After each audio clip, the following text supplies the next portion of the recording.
أعوذ بالله من الشيطان الرجيم. بسم الله الرحمن الرحيم.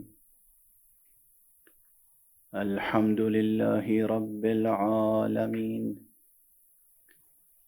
والصلاة والسلام على أشرف الخلائق أجمعين، سيدنا وسيد الأولين والآخرين، حبيبنا وحبيب إله العالمين، أبي القاسم المصطفى محمد، اللهم صل على محمد وآل محمد، وعلى أهل بيته الطيبين الطاهرين الهداة المهديين المعصومين المظلومين، واللعنة الدائمة على أعداء الحق والدين. أما بعد، فقد قال الله تعالى عز اسمه في محكم كتابه ومتقن خطابه: بسم الله الرحمن الرحيم. لو أنزلنا هذا القرآن على جبل لرأيته خاشعا متصدعا من خشية الله، وتلك الأمثال نضربها للناس لعلهم يتفكرون. صدق الله العلي العظيم. اللهم صل على محمد وآل محمد. ایک اور بلندتر آواز میں اللهم صل على محمد وآل محمد. عزیزان گرامی، سامعین ذوی الاحترام، قرآن اور حسین کے عنوان سے جس گفتگو کا آغاز ہوا ہے، آج یہ اس کی گویا تیسری قسط ہے۔ کل بھی میں نے عرض کیا تھا کہ قرآن اور حسین ایسا دلاویز عنوان ہے کہ اس پر تو پوری ایک کتاب تصنیف کی جا سکتی ہے، بلکہ کئی کتابیں لکھی جا سکتی ہیں۔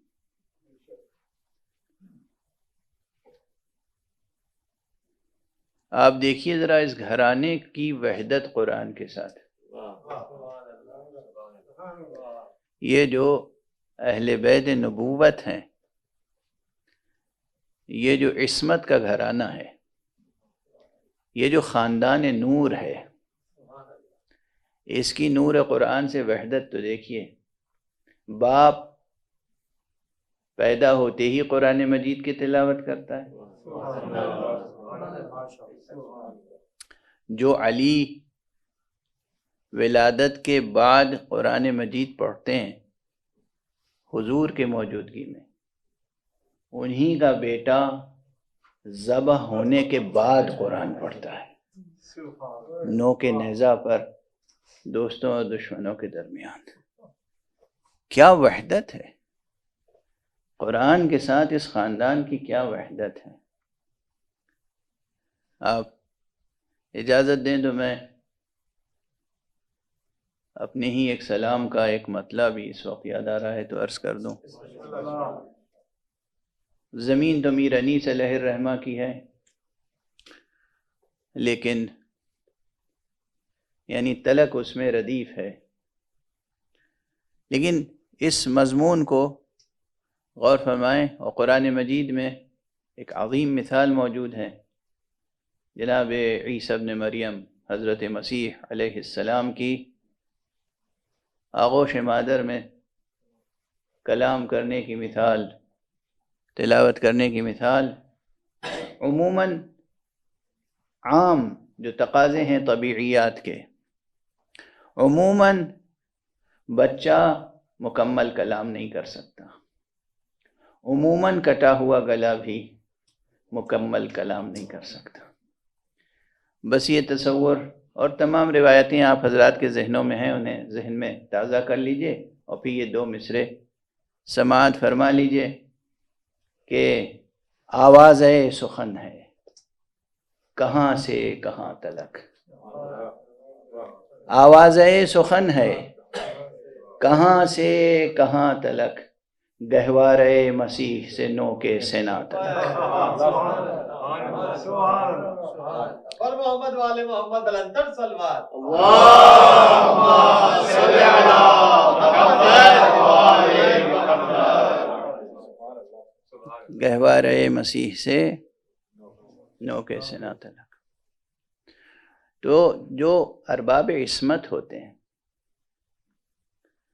جو اللہ سبحانہ و تعالیٰ کی طرف سے صاحب عہدہ و منصب و منزلت ہوتے ہیں، ان کی نور کلام حق کے ساتھ مکمل وحدت ہوتی ہے۔ یہی وحدت حسین اور قرآن میں ہے۔ جو شخص قرآن مجید کی حرمت کو پامال کرتا ہے، یہ یقین کر لیجئے کہ اس نے تہذیب حسینی کی آغوش میں پرورش نہیں پائی ہے۔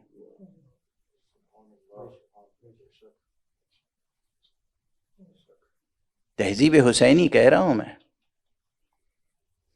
ترکیب پرانی ہے، میری ہی زبان پہ کئی بار عرض کر چکا ہوں۔ تہذیب حسینی ایک مکمل تہذیب ہے، ایک مکمل ثقافت ہے۔ تہذیب عزا، تہذیب ولایت، تہذیب مودت، تہذیب حسینی، ثقافت آل محمد۔ اس ثقافت میں، اس تہذیب میں جن طبیعتوں کو نشو و نما پانے کا موقع ملتا ہے، جو ذہن پروان چڑھتے ہیں، جو دل پروان چڑھتے ہیں، جو طبیعتیں ڈھلتی ہیں، ممکن ہے کہ قرآن مجید کے باب میں ذرا سا سوء ادب کریں؟ ممکن نہیں ہے۔ ہمارے لیے قرآن مجید کی حرمت اتنی ہی اہم ہے جتنی خود رسول اللہ صلی اللہ علیہ وآلہ وسلم۔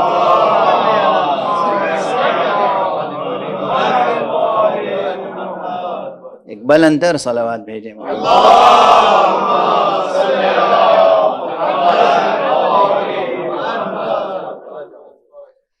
کل گفتگو ایک خاص فراز معنی تک پہنچ گئی تھی، اور بات اطوار وجود کی بھی چھڑ گئی تھی، اور وہ اس لیے ضروری ہوئی کہ قرآن مجید نے خود اپنا جو تعارف کرایا ہے، حق سبحانہ و تعالی نے، اللہ سبحانہ و تعالی نے خود قرآن میں جو قرآن کا تعارف پیش کیا ہے، اس کا ایک مقام آپ کے سامنے عرض کیا تھا، جس میں لازمی طور پر یہ بحث درمیان میں آئی کہ آخر اطوار وجود کتنے ہیں۔ ایک یہ طور وجود ہے قرآن مجید کا جو لفظ عربی میں ہے، قرآنًا عربیہ، انا جعلناہ قرآنًا عربیًا لعلکم تعقلون۔ یہاں ایک بحث اور ہے، ہر طور وجود کے اپنے آثار وجود ہیں۔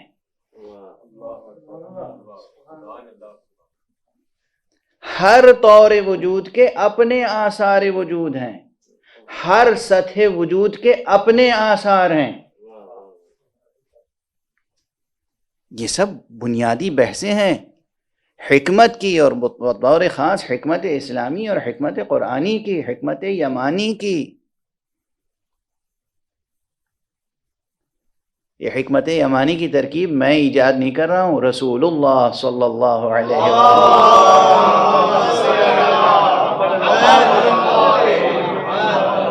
کی زبان مبارک پر یہ ترکیب آئی تھی۔ حکمت یمانی، حکمت قرآنی، حکمت ایمانی، حکمت توحیدی، حکمت صمدی،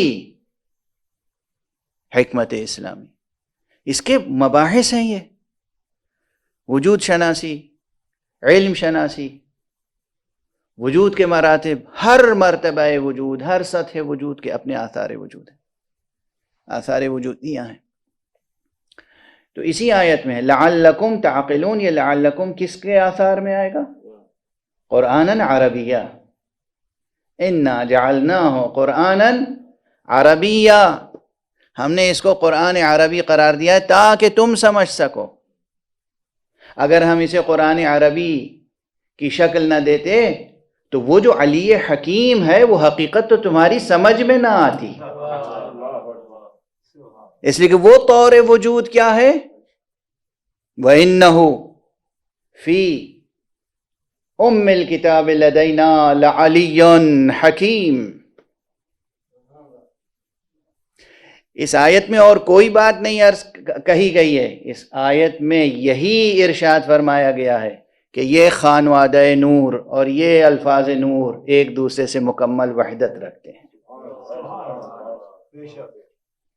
اجا اطوار وجودی کی بحث کو ذہن میں رکھیں. اور یہ جو 3 دن سے میں آیت کی تلاوت کر رہا ہوں سرنامے کے طور پر، لیکن ابھی تک میں نے ترجمہ نہیں کیا اس کا. اب یہ میرا انداز گفتگو ہے، کبھی کبھی آیت کی تلاوت کرتا ہوں اور فوراً اس کا ترجمہ نہیں کرتا، لیکن پوری گفتگو ہوتی ہے اسی آیت کی معنوی فضا میں. اگر اطوار وجود کا فرق سمجھنا ہو تو اس آیت پر اب غور کیجیے اور اس آیت کو سمجھیے. سورہ مبارکہ حشر کی آیت ہے. لو انزلنا، قرآن کی عظمت، قرآن کی عظمت، قرآن کی زبانی. لو انزلنا هذا القرآن على جبل، اللہ سبحانہ و تعالی فرما رہا ہے کہ اگر ہم اس قرآن کو کسی عظیم پہاڑ پر نازل کرتے،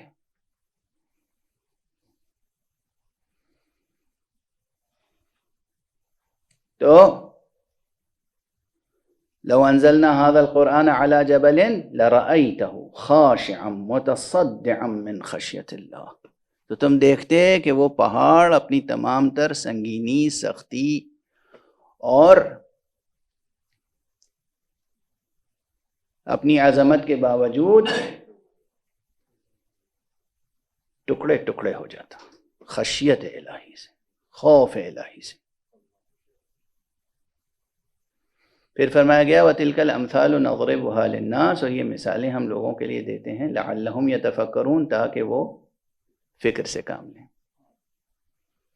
فکر سے کام لیں. جب قرآن نے کہا تو ہم فکر سے کام لیں یا نہ لیں؟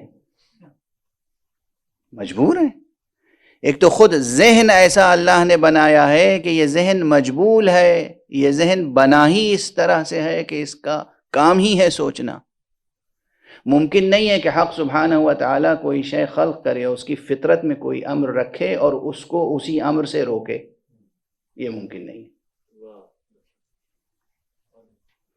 اسی لیے وہ دین، کوئی بھی وہ مذہب، وہ دین جو سوچنے سے منع کرے وہ کچھ ہو سکتا ہے، الہی مذہب نہیں ہو سکتا. اللہ کی طرف سے آنے والا دین انسان کو سوچنے سے منع نہیں کر سکتا، فکر سے نہیں روک سکتا. جو بھی دین ادھر سے آیا ہوا ہوگا وہ یہ نہیں کہے گا بس جو ہم کہہ رہے ہیں آنکھ بند کر کے مان لو. خبردار سوال نہ کرنا، خبردار ان کی کتابیں نہ پڑھنا، خبردار ان کی مجلسوں میں نہ جانا، خبردار ان کی محفلوں میں نہ جانا، ورنہ تمہاری فکر بدل جائے گی، تمہاری سوچ بدل جائے گی، تم بدل جاؤ گے، تمہارا دین ناقص و فاسد ہو جائے گا. اللہ کی طرف سے جو دین اور مذہب آیا ہوا ہوگا اس میں یہ باتیں ہو ہی نہیں سکتی.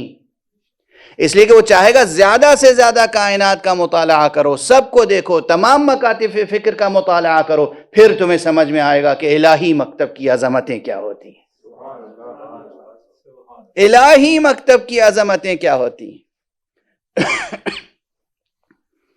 تو بہرحال ایک تو ذہن ایسا بنایا کہ سوچنے پر اس کی فطرت ہی ہے سوچنا، اور دوسرے دعوت دی بار بار لعلہم یتفکرون، تاکہ وہ سوچیں، لوگ سوچیں. کیا سوچیں؟ سب سے پہلے تو یہی سوچیں گے کہ اب میں بالکل بچوں کی طرح آگے بڑھوں نا دھیرے دھیرے، تاکہ جو لوگ اسکالرس نہیں ہیں اور عام انداز سے سوچتے ہیں پھر وہ بھی ہم وہاں تک پہنچیں اور پھر ان کو ساتھ لے کے کچھ آگے بڑھیں۔ قرآن مجید میں یہ لکھا ہے کہ اگر یہ قرآن ہم کسی عظیم پہاڑ پر بھی نازل کر دیتے تو وہ پہاڑ خوف خدا، خشیت خدا سے ریزہ ریزہ ہو جاتا، ٹکڑے ٹکڑے ہو جاتا۔ یہ قرآن ہی کا وصف ہے نا، قرآن کا وصف ہے نا۔ یہ پورا قرآن آپ ایک چھوٹی سی لکڑی کی رحل پہ رکھ دیتے ہیں، رحل تو جوں کہ تو رہتی۔ بچوں کو سمجھانے کے لیے مثال دے رہا ہوں، رحل پہ رکھ کے قرآن پڑھتے ہیں یا نہیں؟ اور ایک آیت رکھتے ہیں، پورا قرآن رحل پہ رکھ دیتے ہیں، اور رحل کو جنبش بھی نہیں ہوتی، جوں کہ توں اپنی قوت کے ساتھ باقی رہتی ہے۔ قرآن کہہ رہا ہے اگر پہاڑ پہ نازل کرتے تو ریزہ ریزہ ہو جاتا پہاڑ، اور آپ پورا قرآن ایک لکڑی کی نازک سی رحل پہ رکھے ہوئے ہیں اور اس رحل کو کچھ بھی نہیں ہو رہا ہے۔ یہ کیا کرشمہ ہے؟ یا آپ قرآن اپنے ایک ہاتھ پہ لے لیتے ہیں، آپ قرآن مجید اپنی جیب میں رکھ لیتے ہیں۔ یہاں آثار کیوں نہیں ظاہر ہو رہے ہیں؟ اسی لیے ظاہر نہیں ہو رہے کہ یہ طور وجود کچھ اور ہے، وہ طور وجود کچھ اور ہے۔ اور ہمارے آپ اسے بھولیے گا نہیں، یہ طور وجود یہ عربی مبین میں یہ آپ کے ہاتھوں کا بنایا ہوا کاغذ، آپ کے ہاتھوں کی بنائی ہوئی روشنائی، آپ کے ہاتھوں کا بنایا ہوا قلم، آپ کے ہاتھوں کا بنایا ہوا پریس، آپ کے ہاتھوں کی بنائی ہوئی جلد، جو کچھ ہے اس میں جو آپ کے سامنے رحل پہ رکھا ہے آپ کے ہاتھوں کا بنایا ہوا ہے۔ آپ کے ہاتھوں کے بنائے ہوئے قرآن مجید میں اتنی تاثیر نہیں ہو سکتی کہ ایک نازک سی رحل بھی متحرک ہو جائے، لیکن جو نور مشیت سے لکھا ہوا قرآن ہوگا، وہ قرآن وہ عظمت رکھتا ہے کہ اگر پہاڑ پر نازل کر دیا جائے تو وہ ٹکڑے ٹکڑے ہو جائے۔ نور مشیت سے لکھا ہوا قرآن، نور حق سے نازل ہونے والا قرآن کہیں نہیں ٹھہر سکتا مگر اسی نور پر جو خود نور حق سے مشتق ہوا ہو۔ صلوات پڑھ دیجئے محمد۔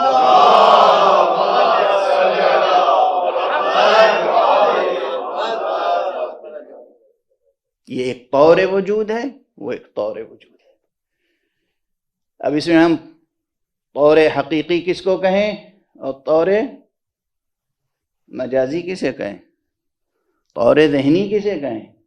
اب یہ ظاہر ہے کل یہ شکایت آ گئی مجھ تک کہ زبان اور اصطلاحیں اور سطح گفتگو ذرا غیر مانوس سی سطح تھی، لیکن یہ میں آپ کو یقین دلاتا ہوں کہ میں اپنی روش تو خیر نہیں بدلوں گا۔ انسان کو انسان کہتے ہی اس لیے ہیں کہ وہ نامرئی حقیقتوں سے بھی مانوس ہو جاتا ہے۔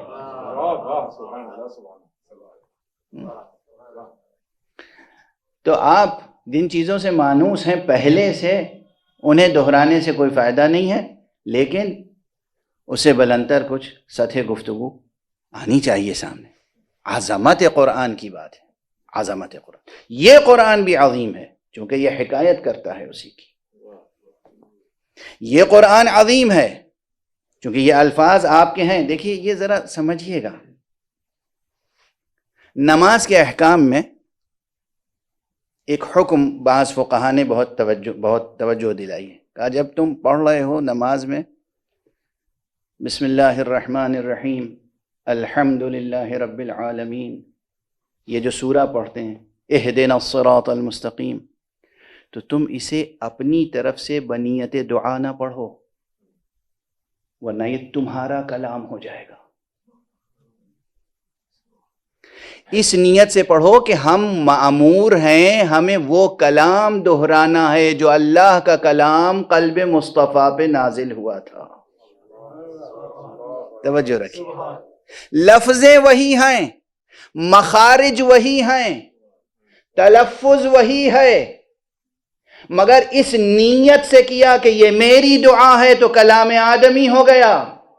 اس نیت سے کیا کہ ہم وہ کلام دہرا رہے ہیں. واجب ہے، فرض ہے کہ نماز میں ہم وہ کلام تلاوت کریں، ایجاد نہ کریں، تلاوت کریں، انشاء نہ کریں، تلاوت کریں. تلاوت یعنی پیروی. اور ہمارے ہاں اگر اپنی طرف سے کہا ایاک نعبد و ایاک نستعین اہدنا الصراط المستقیم، کلام آدمی ہے، فرض ادا نہیں ہوا.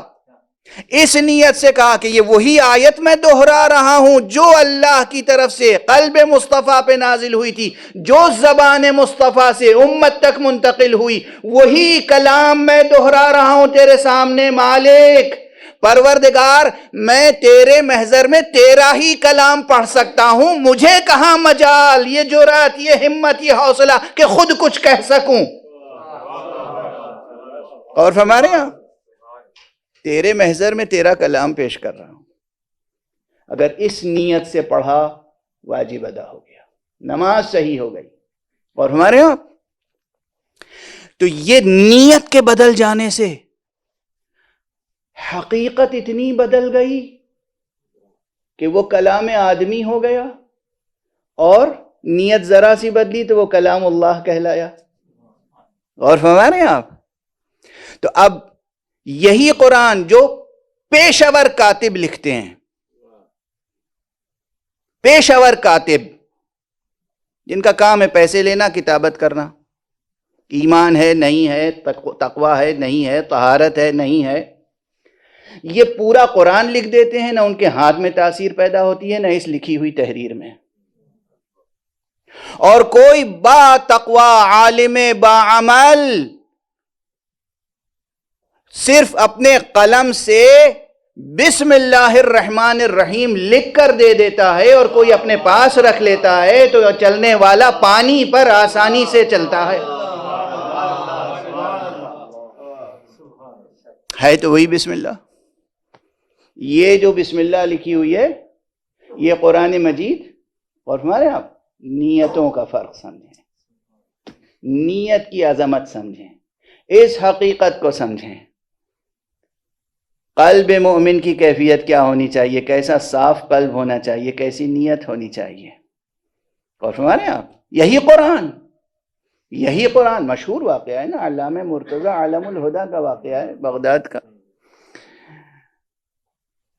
دریائے دجلہ موجود ہے اب بھی، یہ اس وقت بھی یہ دریا موجود تھا. اور یہ حکایت ہے کہ ایک شخص روزانہ درس میں آیا کرتا تھا، علامہ مرتضی عالم الہدیٰ کے درس میں. ایک دن بہت تاخیر ہو گئی. شاگرد لائق تھا، یہ اچھے استاد کی پہچان ہوتی ہے کہ اچھے شاگردوں پر خاص توجہ ہوتی ہے. استاد کو فکر کہ بھئی ہم نے مطالب بیان کیے لیکن وہ جو اہل تھا وہ تو موجود نہیں تھا. بہرحال وہ جب آیا کہا کیا بات ہے، کہا کہ میں کیا عرض کروں، میرا گھر دریا کے اس طرف ہے اور کوئی کشتی موجود نہیں تھی، تو مجھے دیر ہو گئی. جب کشتی آئی میں سوار ہوا، پھر آیا. کہا اچھا. تشریف لے گئے، کچھ لکھا اور کاغذ موڑ کے دے دیا. کہا اسے اپنے ساتھ رکھنا، آئندہ کشتی ملے یا نہ ملے تم دریا پہ چلتے ہوئے آ جانا. کسی امام معصوم کی بات نہیں کر رہا ہوں میں، نبی کی بات نہیں ہے، ابھی امام کی بات نہیں ہے، ابھی اس امام زادے کی بات ہے جو امام کے اور اس کے درمیان 7 یا 8 فاصلے ہیں نسل کے. 7ویں یا 8ویں نسل میں ہیں جناب امام موسیٰ الکاظم علیہ السلام.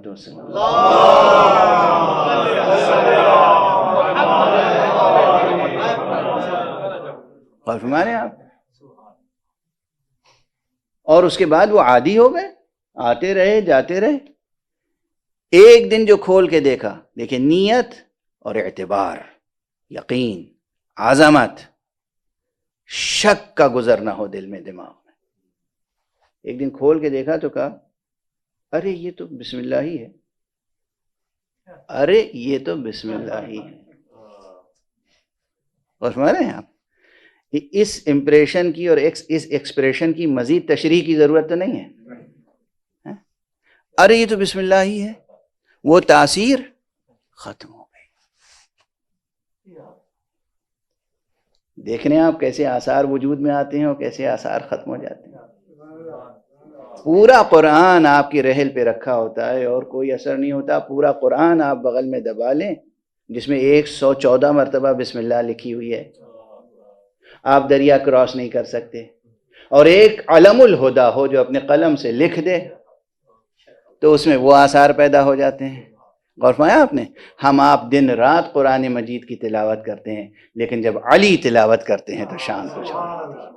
جب حسین تلاوت کرتے ہیں تو شان کچھ اور ہوتی ہے. جب کوئی صادق آل محمد تلاوت کرتا ہے تو شان کچھ اور ہوتی ہے. جب کوئی قائم آل محمد تلاوت کرتا ہے تو شان کچھ اور ہوتی ہے. ایک بلند تر صلوات پڑھ دیں محمد.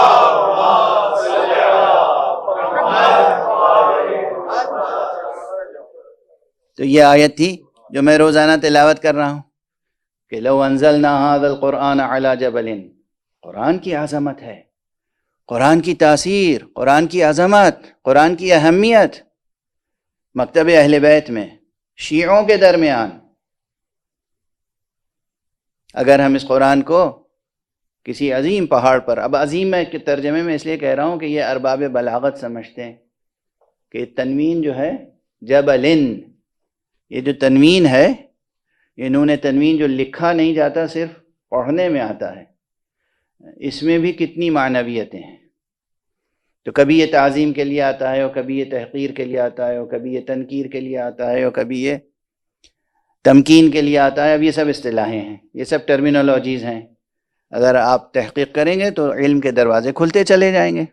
میں صرف ٹرمینالوجیز اس لیے عرض کرتا ہوں جو جس کا اہل ہو وہ اپنے مطابق کلیدیں لیتا جائے اور اپنے ذوق کے مطابق دروازے کھولتا جائے. ایک صلوات پڑھ دیجئے محمد.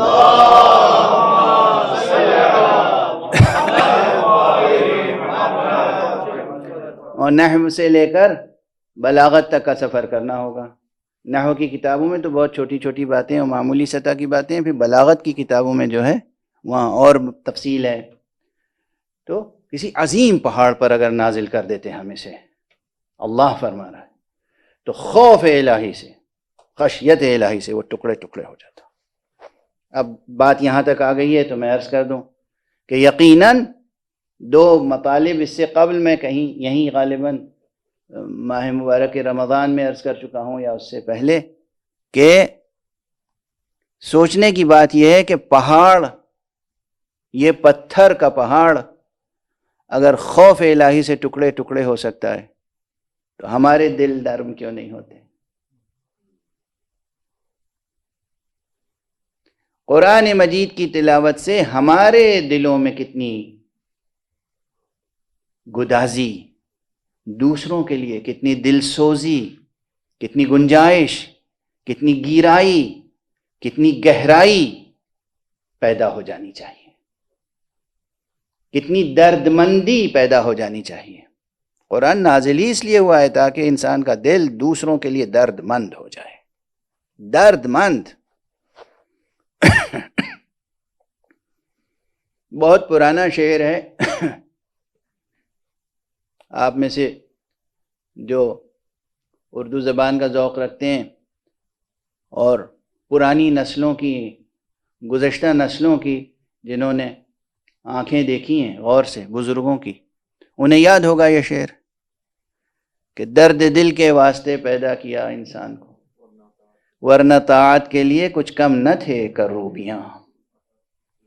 یعنی اللہ سبحانہ و تعالیٰ کی عبادت کے لیے فرشتے کم تھے کیا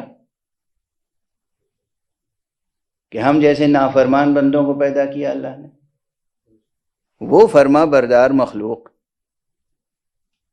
کہ جس کو کہہ دیا تم سجدے میں رہو وہ سجدے میں ہے، جس کو کہہ دیا کہ تم رکوع کرو وہ رکوع میں ہے، جس کو کہہ دیا قیام کی حالت میں رہو قیام کی حالت میں، جو تسبیح کر رہا ہے تسبیح کر رہا ہے، جو تحلیل کر رہا ہے تحلیل کر رہا ہے. ایک جسے عام بالکل عام اصطلاح میں کہتے ہیں کہ ایک بال کے برابر بھی، حالانکہ یہ بال بھی بہت بڑی یونٹ ہو جائے گی فرشتوں کی لطافت کے سامنے، اس کے برابر بھی وہ حکم الہی اور امر الہی سے نہ آگے بڑھتے ہیں نہ پیچھے ہٹتے ہیں۔ وہ کروبیاں، وہ فرشتے، وہ ملائکہ، وہ نوری مخلوق، وہ اللہ کی عبادت کے لیے کم نہ تھی۔ ہمیں اور آپ کو پیدا کیا ہے اس دار ابتلا میں، دار آزمائش میں، اس دار ہدنہ میں۔ دار ہدنہ ترکیب یاد رکھیے گا، کسی وقت اس کے بارے میں عرض کروں گا، کیونکہ یہ ترکیب محمد رسول اللہ صلی اللہ علیہ وسلم کی زبان مبارک پر جاری ہوئی ہے اس عالم کے تعلق سے۔ اس دنیا میں، تضادات کی اس کائنات میں، تضادات کی اس کائنات میں، اس کثرت تضادات اور تضادات کثرت میں انسان کو پیدا کیا ہے صرف کس لیے؟ خود غرضی کے لیے، خود پرستی کے لیے؟ نہ خود غرضی کے لیے، نہ خود پرستی کے لیے، خود فراموشی کے ساتھ خدا پرستی کے لیے۔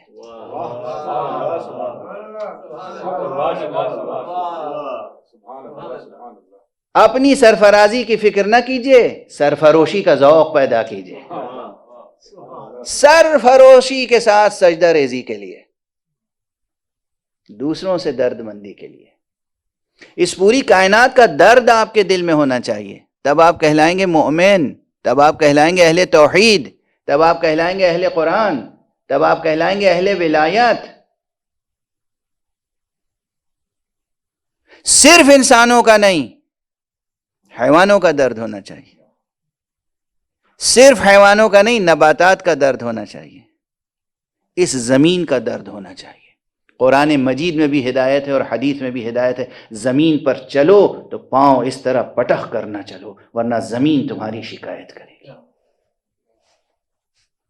غرور اور تکبر سے نہ چلو زمین پر، زمین کا درد بھی ہونا چاہیے۔ بے ضرورت درختوں کو نہ کاٹو۔ کس کی تعلیم ہے یہ؟ اسلام کی۔ اگر اس پر ساری دنیا عمل کرتی تو یہ جو آج کل مصیبت آئی ہوئی ہے پوری دنیا پر، جو کلائمیٹ چینج ہو رہا ہے، جو گلوبل وارمنگ ہو رہی ہے، جو مشکلیں ہیں، یہ نہ ہوتی۔ بے ضرورت قطع نہ کرو درختوں کو، بے ضرورت شکار نہ کرو۔ کسی جانور کو بے ضرورت مار نہیں سکتے۔ یہ نہیں کہ شوقیہ ذوق ہے آپ کا، شوق ہے، آپ حیوانوں کو ہلاک کر رہے ہیں۔ بے ضرورت نہ کرو۔ جنگ کی حالت میں دشمن سے جنگ کرو، کیونکہ بحثیں آنے والی ہیں کہ قرآن مجید میں قتال کا کیوں حکم ہے، جہاد کا کیوں حکم ہے۔ یہ آیتیں نکال دیجئے قرآن مجید سے، سبحان اللہ، آئے گی وہ بحث۔ جنگ کرو اگر جنگ کی ضرورت ہے تو دیکھو جو دشمن تمہارے سامنے آ رہا ہے تمہارے جان کے در پہ ہو کر، اسی کی جان کے در پہ تم بھی ہونا۔ ایسا نہ ہو کہ تم دشمن کی آبادی میں جاؤ تو درختوں کو کاٹ ڈالو اور گھروں کو اجاڑ ڈالو اور بچوں کے ساتھ تم ظلم کرو، خواتین پر زیادتی کرو، ان کے جانوروں کو ہلاک کرو۔ یہ نہ کرنا۔ یعنی کیا؟ یعنی تمہارے دل میں پوری کائنات کی گنجائش ہونی چاہیے۔ اگر راستہ ہے نا، ایک جگہ سبزہ اگا ہوا ہے، ہری گھاس، سبززار، مرغزار، خوبصورت، اور دوسری طرف خشک زمین ہے، تو آپ کی فطرت کیا کہتی ہے؟ کہاں چلیں گے آپ؟ راستہ طے کریں گے سبزے پر یا زمین پر؟ خشک زمین پر، سخت زمین پر۔ کیوں؟ بلا وجہ اس جاندار سبززار کو کیوں روندتے ہو؟ فطرت بھی یہی کہتی ہے، شریعت بھی یہی کہتی ہے، شریعت بھی یہی کہتی ہے، طریقت بھی یہی کہتی ہے۔ طریقت، حقیقت، شریعت الگ الگ چیزیں نہیں ہیں، ایک ہی حقیقت کے اطوار ہیں۔ ایک صلوات پڑھ دیجئے محمد۔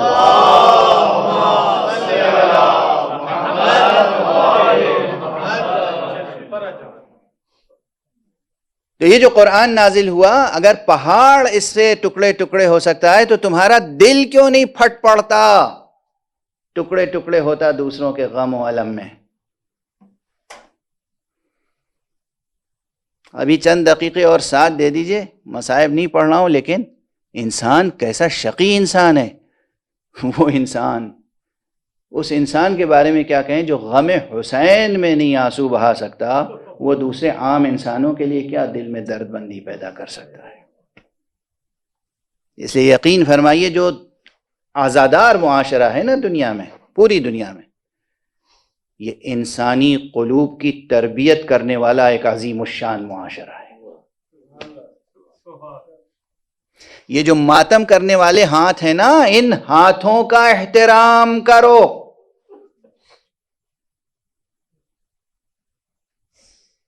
یہ اپنے سینے پہ ہاتھ مار کے درد مندی کا سبق سکھاتے ہیں، درد مندی، سوگواری، دوسروں کے درد و الم و غم کو محسوس کرنا، اور اس شدت سے محسوس کرنا جیسے وہ اس کا نہیں تمہارا غم ہے۔ یہ تربیت گاہ ہے، یہ تربیت گاہ اسلامی ہے، یہ تربیت گاہ ایمانی ہے، یہ تربیت گاہ قرآنی ہے، یہ تربیت گاہ غدیری ہے، یہ تربیت گاہ ولایت ہے۔ اگر یہ تاثیر نہیں پیدا ہوئی تو آپ حق ادا نہیں کر سکیں گے۔ لو انزلنا هذا القرآن على جبل، اگر ہم اس قرآن کو کسی پہاڑ پہ نازل کرتے تو وہ پہاڑ ٹکڑے ٹکڑے ہو جاتا۔ بس ایک فقرہ اور مقام منقبت یا مقام نعت و فضیلت میں عرض کر کے پھر مصائب کی گزارش کی طرف آتا ہوں۔ ایک درس تو اس میں یہ ہے ہمارے آپ کے لیے کہ ہمارے دل نرم ہونے چاہیے۔ اگر پہاڑ ٹکڑے ٹکڑے ہو سکتا ہے خشیت الہی سے، خوف الہی سے، تو ہمارے دل نرم کیوں نہیں پڑتے؟ دوسرا پہلو یہ بھی ہے کہ کتنا عظیم ہوگا وہ قلب جس قلب پر یہ قرآن نازل ہوا۔ یہاں سے قلب مبارک مصطفیٰ صلی اللہ علیہ وآلہ وسلم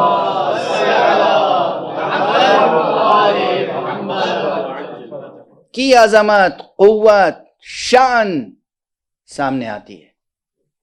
کیا نور قدسی تھا، کیا قلب مبارک تھا جس پر اللہ سبحانہ و تعالی نے وہ قرآن نازل کیا جو کائنات کی کسی سخت سے سخت چیز پر بھی نازل نہیں ہو سکتا تھا۔ اب سمجھ رہے ہیں آپ میں نے یہ جملہ کیوں عرض کیا؟ کسی بھی سخت سے سخت چیز پر، اس لیے کہ اس کرۂ ارض پر سب سے سخت چیز پہاڑ ہے، تو گویا یہ پہاڑ کی مثال دی گئی ہے۔ پہاڑ موضوعیت نہیں رکھتا، پہاڑ موضوعیت نہیں رکھتا، موضوعیت یہ ہے کہ ایک مثال دی گئی کہ اس پوری کائنات میں کوئی سخت سے سخت چیز ممکن نہیں ہے کہ وہ بار اٹھا سکے نور قرآن کا مگر قلب مصطفیٰ۔ محمد وآل محمد بلندر صلوات۔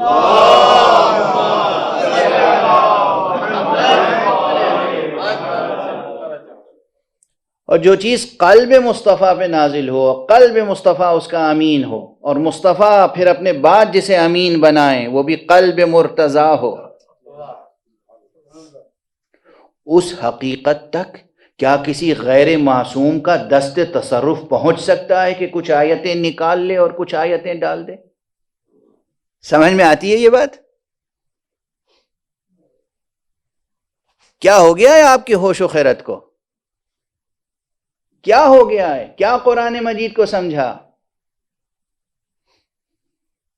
یاد رکھیے، کل بھی میں نے عرض کیا تھا کہ قرآن مجید پہ جو اعتراضات ہیں نئے نہیں ہیں، اور ان تمام اعتراضات کا جواب خود قرآن مجید میں موجود ہے، بس آیات کی تلاوت کرنے کی ضرورت ہے۔ مثلا اس پورے قرآن سے متعلق پروردگار عالم نے ارشاد فرمایا ہے کہ انا نحن نزلنا الذکر وَإِنَّا لَهُ لَحَافِظُونَ، ہم ہیں، ہم نے اس ذکر کو نازل کیا ہے۔ اللہ اکبر۔ دیکھیے قرآن مجید میں انداز یہ اِنَّا نَحْنُ، یہ عجیب و غریب لحن ہے، عجیب انداز ہے، یہ قرآن کا خاص اسلوب ہے عظمت و جلال الہی کے اظہار کے لیے۔ خدا کے علاوہ کسی کو یہ انداز خطاب زیب نہیں دیتا۔ ہم ہیں، ہم، اور یہ قرآن مجید میں بس ان مواقع پر آیا ہے جہاں کوئی بہت ہی عظیم حقیقت کی طرف اشارہ کیا گیا ہے۔ مثلا انسانوں کے لیے سب سے بڑی بات کیا ہو سکتی ہے؟ مرنے جینے کی بات، مرنے جینے کی بات ہے۔ کیا ہو سکتی ہے انسان کے لیے جس پہ انسان مرنے جینے پہ تیار ہو جائے؟ مرنا جینا ہی ہے جس پہ مرنے جینے کے لیے تیار ہوتا ہے۔ سمجھ رہے ہیں آپ؟ دیکھیے لہجے میں کیا فرق ہوا، ایک ہی فقرے کو دہرانے میں کیا معنویت پیدا ہو گئی۔ تو سب سے بڑی بات یہ ہے کہ کسی مردے کو کوئی زندہ کر دے، یہ ہے بڑی بات۔ زندہ کو مارنا بڑی بات نہیں ہے، مردہ کو زندہ کرنا بڑی بات ہے۔ تو قرآن مجید میں سورہ مبارکہ یاسین آپ میں سے اکثر حضرات کو تقریباً پوری یاد ہوگی، اکثر تلاوت کی جاتی ہے۔ اس کی 12ویں آیت میں یہی انداز ہے، اِنَّا نَحْنُ نُحْيِي الْمَوْتَى، ہم ہیں، ہم جو مردوں کو زندہ کرتے ہیں۔ ہم ہیں، ہم، وہی انداز جو وہاں ہے، مردوں کو زندہ کرتے ہیں، کیونکہ زندہ کرنا عظیم ترین مسئلہ ہے، عظیم ترین۔ واقعاً یہ ترین کا لفظ ہم لوگ تو بہت استعمال کرتے ہیں، سپرلیٹو ڈگری میں گفتگو کرنا ہم لوگوں کی بیماری ہے۔ ہر حقیر سے حقیر چیز کو ترین لگا کر عظیم ترین بنا دیتے ہیں۔ معمولی سا کوئی شاعر ہوگا، عظیم ترین شاعر، معمولی سا کوئی ذرا سا 1-2 صفحہ پڑھ لیا، عظیم ترین عالم، معلوم ہوا کہ کوئی 1-2 صفحہ مضمون لکھ لیا، عظیم ترین ادیب۔ ترین کے نیچے تو کوئی آنے کو تیار ہی نہیں ہوتا ہے۔ یعنی اب یہ ترین کے ساتھ جتنے کلمات ہیں یہ بے معنی ہو چکے ہیں۔ لیکن بہرحال توجہ رہے آپ کی اس طرف کہ قرآن مجید سے متعلق گفتگو ہو رہی ہے نا، قرآن مجید سے متعلق گفتگو ہو رہی ہے۔ آپ اس بات کو سمجھیں کہ کہاں پر یہ استعمال کرنا چاہیے ترین کا۔ عظیم ترین مسئلہ ہے واقعاً مردے کو جلا دینا، خدا کہہ رہا ہے۔ ویسے ایک بات عرض کروں، کوئی اس سے اختلاف نہیں، جتنے وعدے خدا نے کیے ہیں اور جتنے کام خدا نے اپنے ذمے لیے ہیں، کرتا ہے وہ کسی نہ کسی ذریعے سے اور واسطے سے، ہے نا؟ اللہ نے کہا میں ہدایت دوں گا، ہدایت دینا میرا کام ہے۔ ہدایت دیتا کون ہے؟ نبی۔ اللہ نے کہا رزق دینا میرا کام ہے، رزق بانٹتا کون ہے؟ فرشتے۔ اللہ نے کہا کہ شفا میں دیتا ہوں، شفا ملتی کیسے؟ ڈاکٹر، حکیم، دوائیں سب استعمال کرتے ہیں، شفا دیتا وہ ہے لیکن ان ذریعوں سے۔ اللہ نے کہا ہم ہیں، ہم جو مردوں کو جلاتے ہیں۔ جب ڈھونڈیں گے تاریخ میں تو کہیں عیسیٰ نظر آئیں گے، کہیں علی نظر آئیں گے۔ صلوات پڑھ دیجئے محمد۔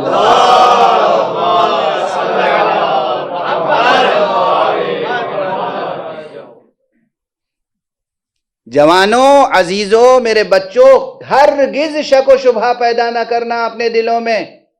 معجزات حقیقت ہیں، اور پیغمبر اکرم محمد مصطفیٰ صلی اللہ علیہ وآلہ وسلم سے لے کر امیر المؤمنین سے لے کر فاطمہ زہرا سے لے کر امام حسن اور امام حسین سے لے کر فرزند حسین امام منتظر تک، ہمارا ہر امام یہ قدرت رکھتا تھا کہ ایک ٹھوکر مار دے تو مردہ زندہ ہو جائے۔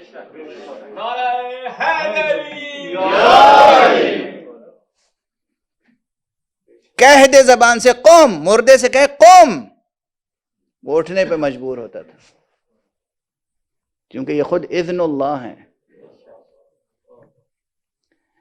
انہیں قم بإذنی کہنے کی قم بإذن اللہ کہنے کی ضرورت بھی نہیں ہے، قم کہنے کھڑا ہو جائے گا، یہ خود اذن اللہ ہے۔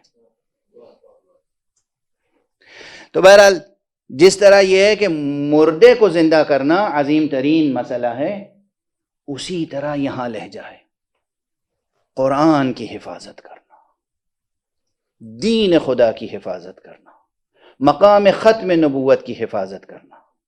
اس لیے کہا گیا انا نحن نزلنا الذکر وانا لہ لحافظون، ہم ہیں ہم اس ذکر کو نازل کرنے والے اور ہم ہی اس کی حفاظت کرنے والے ہیں۔ جس کی حفاظت کا اللہ نے وعدہ لیا ہو، دنیا کا کوئی حکمراں اسے تبدیل کر سکتا ہے؟ بہت پیدا ہوئے اور بہت پیدا ہوں گے تبدیلیاں کرنے والے، وہ خود مسخ ہو کے رہ جائیں گے۔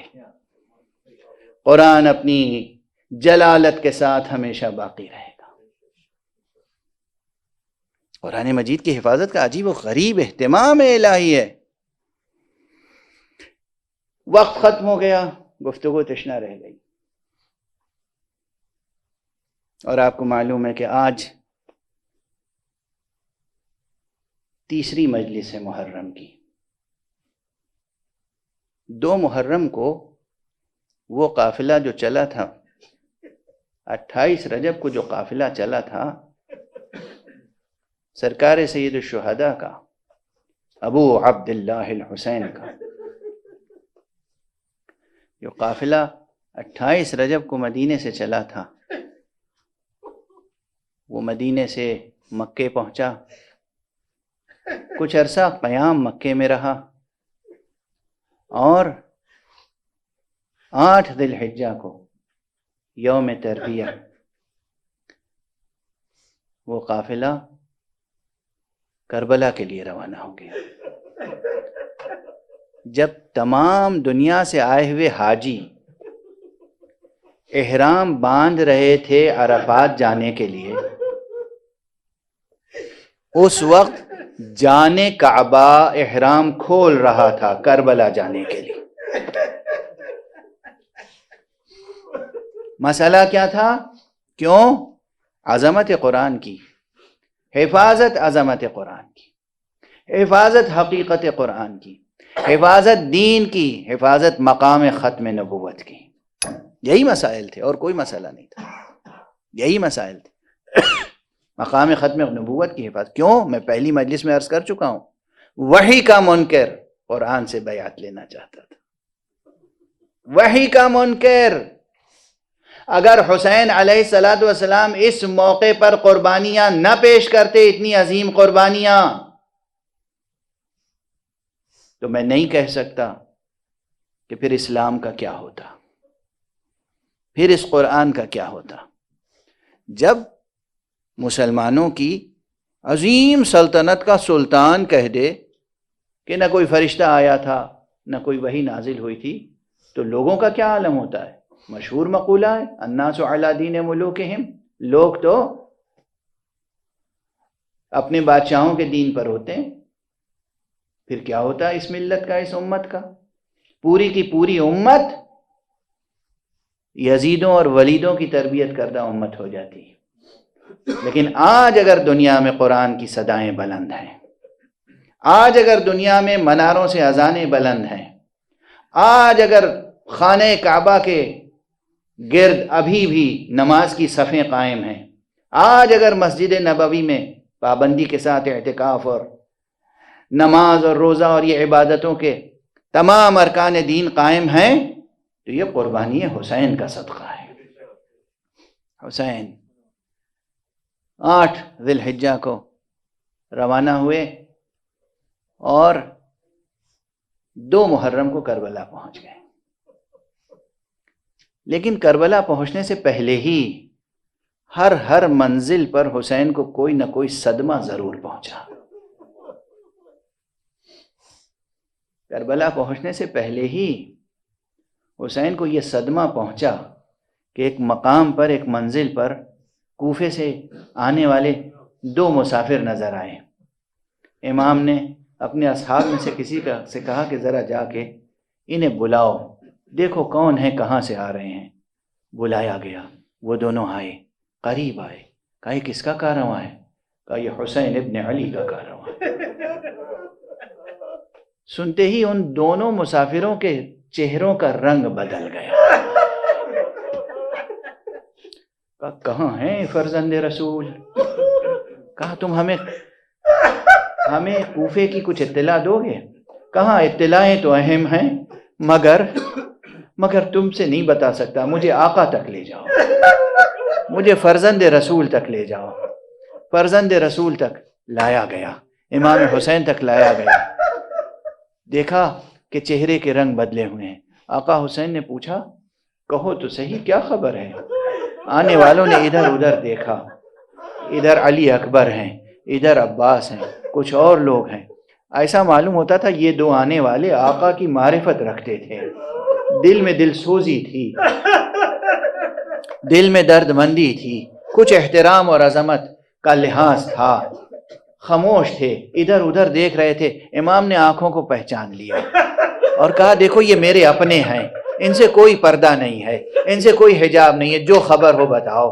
ایک مرتبہ انہوں نے با آہو نالا کہا فرزند رسول جب ہم کوفے سے نکل رہے تھے تو آپ کے سفیر مسلم ابن عقیل کے پاؤں میں رسیاں بندھی تھی اور کوفے کی گلیوں میں بے حرمتی کی جا رہی تھی۔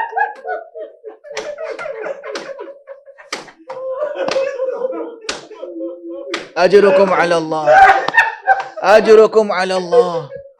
کوفے کی گلیوں میں سفیر حسین، اور آپ سنیں گے ایک جملہ، یہ جملہ میرا نہیں ہے، آپ کی یقیناً صدائیں اور بلند ہو جائیں گی۔ امام بخاری وہی جن کی صحیح بخاری، انہوں نے اپنی دوسری کتاب جہاں انہوں نے اپنے رجال سے بحث کی ہے، تاریخ کبیر میں لکھتے ہیں کہ وہ چند افراد جن کی شکل و صورت رسول اللہ سے مشابہ تھی، ان میں سے ایک مسلم ابن عقیل بھی تھے۔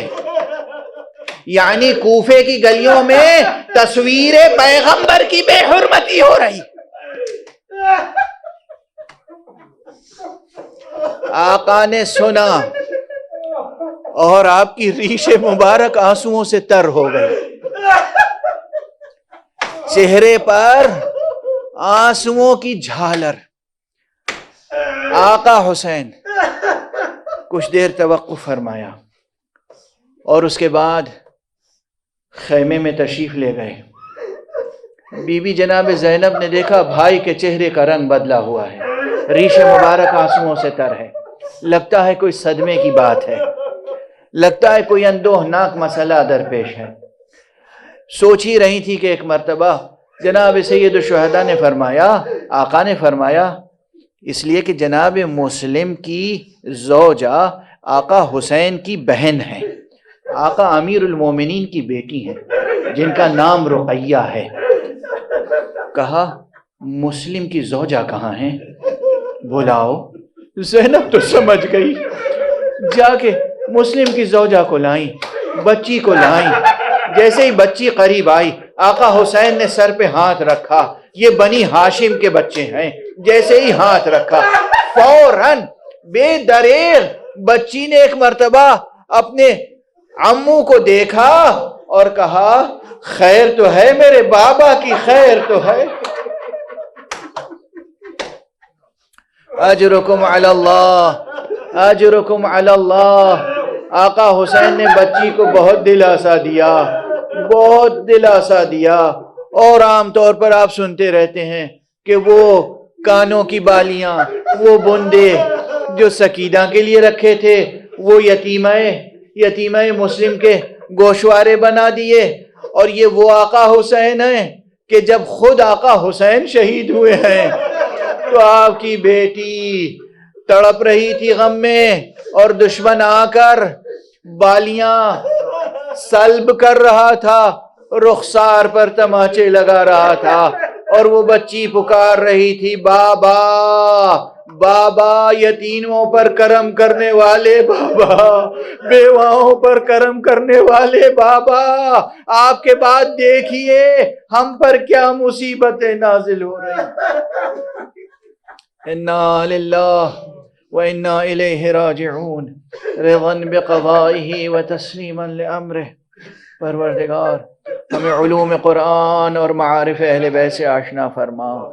پروردگار ہمیں قرآن کی عظمت پر اپنی جانیں نثار کرنے کی توفیق عطا فرما۔ پروردگار ہمیں اہل بیت مصطفیٰ اور اہل بیت قرآن کے قدموں میں اپنی جانیں نثار کرنے کی توفیق عطا فرما۔ پروردگار ہمارے معاشرے پر علماء حق کا سایہ برقرار رکھ۔ پروردگار تمام مراجع کرام، جو بھی مراجع حق ہیں، جو دینی مرجعیات ہیں، صحیح اور سچی اور صادق مرجعیت، اس کو اپنی حفظ و امان میں رکھ۔ پروردگار بطور خاص آیت اللہ العظمیٰ سید علی حسینی سیستانی اور رہبر معظم آیت اللہ العظمیٰ ولی فقیہ سید علی حسینی خامنئی کو اپنی خاص حفظ و امان میں رکھ۔ پروردگار انسانیت آلام میں مبتلا ہے، اس وباء عام کو دور فرما، بیماریوں کو دور فرما، پالنے والے گناہگاروں کی نحوستوں کو دور فرما، گناہگاروں کو توبہ کی توفیق عطا فرما۔ پروردگار معبود ذکر حسین سننے والوں کے دلوں میں جو آرزویں ہیں ان آرزوؤں کو پورا کر دے۔ پروردگار جن کو اولاد نہیں ہے انہیں اولاد عطا فرما۔ پروردگار جو رزق و روزی کے لیے پریشان ہیں ان کی رزق و روزی میں کشائش عطا فرما۔ پروردگار ہماری تعلیم، ہماری ثقافت کو بلندی عطا فرما۔ پروردگار ہماری تہذیب کو عمومیت عطا فرما، ہمارے دلوں کو عمومی دل سوزی عطا فرما۔ پروردگار اپنے ولی آخر کو اذن ظہور عطا فرما اور ان کے ہاتھوں سے اپنی رحمت و رافت و عدالت کا پرچم لہرا۔ ماتم حسین۔